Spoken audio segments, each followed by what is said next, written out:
C'est une parenthèse poétique dans un cadre idyllique.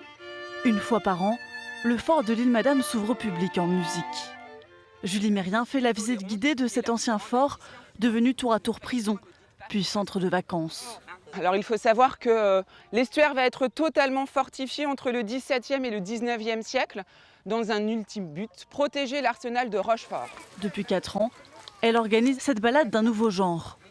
L'objectif, C'est de faire découvrir le lieu en fait, d'une autre manière que d'une visite guidée qui des fois peut freiner un certain public, et puis de mélanger aussi les publics. On va avoir des familles, des gens qui viennent plus pour la musique mais qui au final vont découvrir aussi le site. Donc ça permet de le faire vivre vraiment différemment. au détour du chemin, voilà un trompettiste perché sur le toit. Les pauses musicales entrecoupent les explications de la guide et séduisent un public un peu plus large.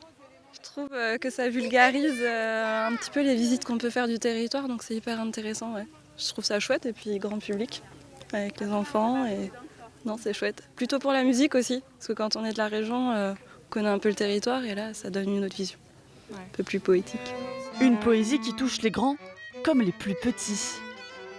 Avec des morceaux choisis, interprétés par 9 musiciens professionnels, tous formés dans les conservatoires de la région.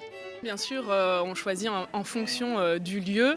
Par exemple, on a la musique assez austère de Bach dans un fort comme ça. Il y avait avant la trompette. Voilà, c'est des choses qui peut-être peuvent aider les gens à se projeter, à imaginer. Entre les murs de la caserne résonne un air de violon, une partita de Bach pour réveiller le fort trop longtemps endormi.